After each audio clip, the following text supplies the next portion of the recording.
तो okay class 11 limits का important question है यहाँ पे, जो कि एग्जाम में काफ़ी बार पूछा गया है। Limit x tends to 0 1 minus cos two x upon x पर हमको इसको इवेल्यूएट करना है। ओके, सो इसको कैसे इवेल्यूएट करेंगे? सबसे पहले हम लिखेंगे लिमिट एक्स टेंड्स टू 0। हर स्टेप में लिखना पड़ता है, ठीक है। अब वहाँ एक बार मैं लिख लेता हूँ 1 minus cos two x upon x square हमें दिया हुआ है। अब आप ध्यान से देखो 1 माइनस कॉस टू एक्स अगर आपको पता है तो ये आइडेंटिटी होती है। 1 माइनस कॉस टू एक्स की जो आइडेंटिटी होती है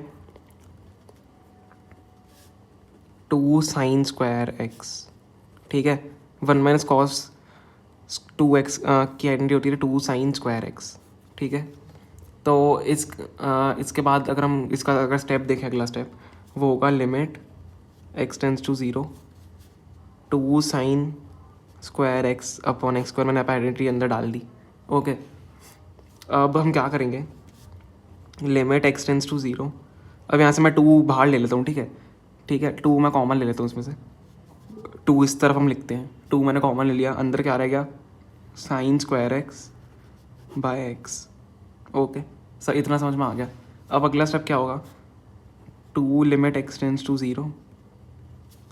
अब देखो क्या होगा यहाँ पे, सॉरी नीचे एक्स स्क्वायर था, तो हम इसमें से मैं क्या करता हूँ, उसका स्क्वायर यहाँ से कॉमन ले लेता हूँ बाहर, तो साइन एक्स अपॉन एक्स का होल स्क्वायर यहाँ पे बन जाएगा।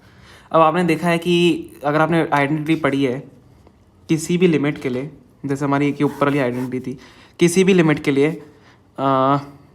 लिमिट अगर एक्स टेंस टू 0 है तो इसमें साइन एक्स बाय एक्स 1 के बराबर होता है।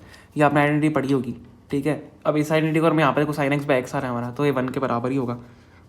विच इज इक्वल टू, अगर मैं यहाँ पर लिखूँ तो ये क्या बन जाएगा हमारा 2 अपॉन इंटू 1, तो विच इज इक्वल टू 2। तो हमारा इसका जो आंसर है वो 2 ही होगा। 1 minus cos two x upon x square का इवेल्यूएशन लिमिट में, तो आंसर 2 है।